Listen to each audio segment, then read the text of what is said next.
வேலூர் நாடாளுமன்ற தொகுதி திமுக வேட்பாளர் கதிர் ஆனந்த் என வேலூர் மாவட்ட திமுக செயலாளர் நந்தகுமார் மேடையில் பேசிய போது அவருக்கு அமைச்சர் துரைமுருகன் தனக்கே உரிய பாணியில் நகைச்சுவையாக பதிலளித்தார்.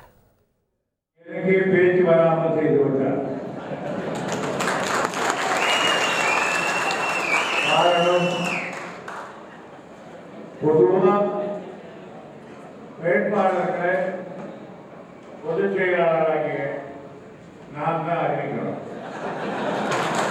இதுல தலைவர் தான் அறிவிப்பார்.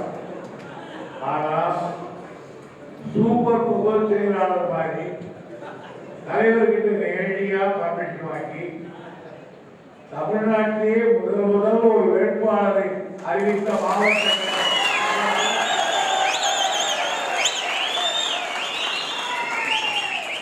ஒரு வேட்பாளரை அறிவித்த மாவட்டங்களை செயலாளர் நந்தகுமார் என்பது இந்த விதிக்கு செய்யப்பட வேண்டிய ஒன்று வரலாற்றிலே அதற்கு காரணம் அவரால் எடுத்துக்கொண்டது அல்லது அது தலைவராக அவருக்கு கொடுத்த வீட்டோ பவர். செய்திகளை உடனுக்குடன் தெரிந்து கொள்ள உடனே சப்ஸ்கிரைப் பண்ணுங்க.